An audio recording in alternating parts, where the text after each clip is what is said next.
What's up guys, this is Jake and welcome back to my channel. So, I know we're all facing tough times right now, no one knows what to do, can't go anywhere. But it's exactly that point in time where I decided to start to finish this video, basically, that I started to film way back last summer and I just couldn't be bothered to finish it. And in these times we need like some comforting, some amazing food, some amazing videos to look at, and this is exactly what we're gonna do. We are gonna make the most amazing pulled pork sandwich made completely from scratch, and it is gonna be amazing. So first of all, let's start with the buns.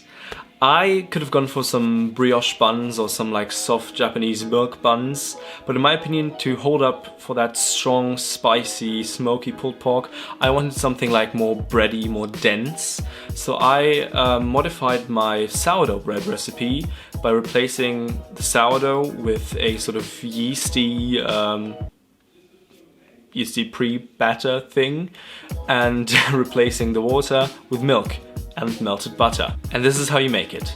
To start the yeast batter, add 50 grams of sugar to 100 grams of flour and add to that 12 grams of fresh yeast. I mean, you could use dry yeast, but I just had fresh yeast hanging around the fridge, so why not use it?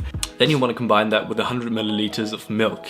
Mix it very well, get everything incorporated, get that flour hydrated, and then get it in a warm place to prove while we crack on with the rest of the dough. Get a bowl which just happened to have 600 grams of bread flour in it and add your yeast batter mixture. Then get a pan and heat up 400 milliliters of milk with 50 grams of butter. Add that warm butter milk mixture into your flour and yeast batter. And then, gotta get your hands dirty. Now you gotta start working that dough. First with a spatula to loosely combine everything, then dump the whole lot onto your work surface and start kneading properly. It's gonna look very wet, believe me. Just try to slap the dough onto the board. That just really tightens up the gluten and firms up the dough. If you didn't add too much milk like I did, and you have to get your girlfriend to sprinkle flour onto your dough so you can clear up that mess. Anyway, transfer that dough into a lightly greased bowl and cover with cling film, and then get it into the fridge to prove overnight. So the same night that we prep the dough, we also have to start marinating our pork. So here I have about 2.5 to 3 kilos of pork butt. No, it's just called that way, it's pork neck, okay? It's a cut from the pork's neck. Pork neck. 2.5 kilos of pork neck. Get that marinated in a few tablespoons of good old mustard mixed with honey, same quantities. I just didn't feel like giving you actual quantities because you just have to work out how much you need yourself for the size of your pork. Just use equal quantities, mustard and honey. Then you want to mix it and get it all over your pork. I know it looks disgusting and it might feel disgusting, but you really gotta massage all of that honey mustard in all of the nooks and crannies all over the pork. Believe me, it is gonna taste amazing. So when the pork is nicely marinated, get it into a dish or a bowl or anything, cover it with cling film, and also get it into the fridge overnight. Now at this point, you should probably go to bed because the next day is gonna be a long, hard-working day. But I'm gonna tell you, it is all gonna be worth it. It is so gonna be worth it. Every minute of that work is gonna pay off. It really is. So now it comes time to organize your schedule for tomorrow. We want that pork cooking for about 10 to 11 hours. So if you want dinner at 7, you should start cooking your pork at about 9 AM. And if you want to start cooking at 9 AM, you should start your barbecue chimney thing at about 8:30 AM. And if you want to do that, you gotta get up 1 hour earlier than that. Try to organize your schedule as best as you can because, believe me, you can't rush the pork. So the next morning I started my charcoal chimney, which was filled about halfway, and then it's time to mix the spices for the rub, which consists of 1 tablespoon of salt, 1 tablespoon of sugar, 1 tablespoon of smoked paprika, half a tablespoon of garlic powder, half a tablespoon of onion powder, 1 teaspoon of cayenne, 1 teaspoon of cumin, half a teaspoon of cinnamon, and 1 teaspoon of Chinese 5-spice. Mix that thoroughly, get it all over your marinated pork. So once your pork is nice and rubbed and your charcoal is ready, let's go outside to the barbecue. We are working with an indirect heat for this pulled pork, so we want to put the charcoal only on one side of the barbecue while cooking the pork on the other side. That way, pork is not hit by aggressive direct heat and it's going to cook very, very gently for a very, very long time. I'm also intermediately adding some soaked hickory wood chips onto the embers just to infuse the pork with even more smokiness. I mean, you could skip that, but then your pork is not going to be as smoky. It's going to be just as tender if you're cooking it very, very slowly, but it's not going to be smoky.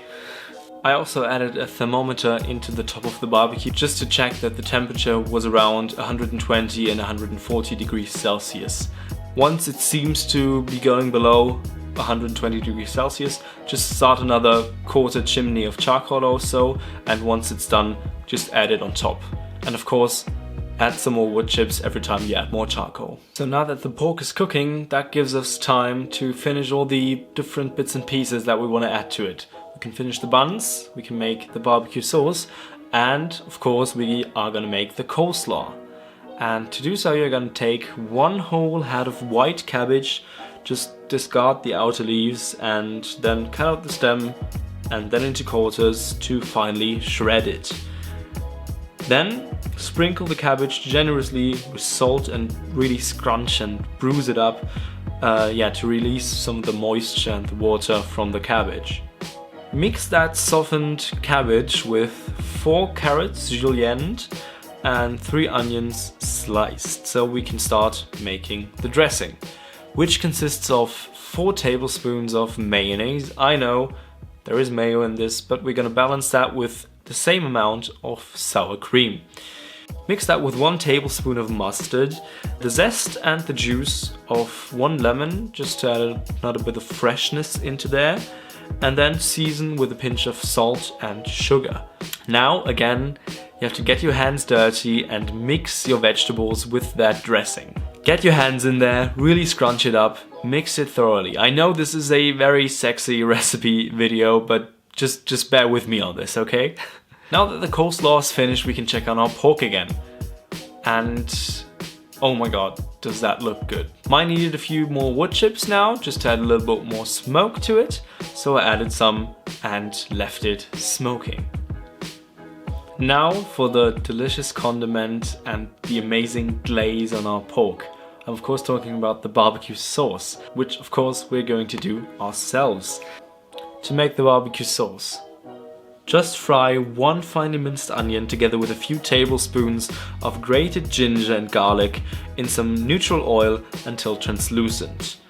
Add 3 tablespoons of sugar, and just once you start to see a tiny bit of caramelization happening, deglaze with about 100 milliliters of balsamic vinegar. Add 10 tablespoons of good old ketchup and a tablespoon of mustard. To finish it, add a sprinkle of your pork rub that you've conveniently kept, plus some extra smoked paprika. Now, after about 5 hours of cooking time, the pork has gotten so tender and juicy that it's just releasing a very large amount of moisture, and it basically just could fall through your barbecue.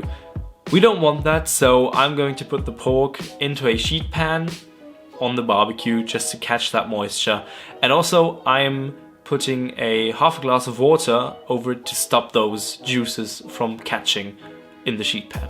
So now that the pork is saved, we can work on our buns. So take the dough out of the fridge and cut it into pieces that weigh about 100 grams each.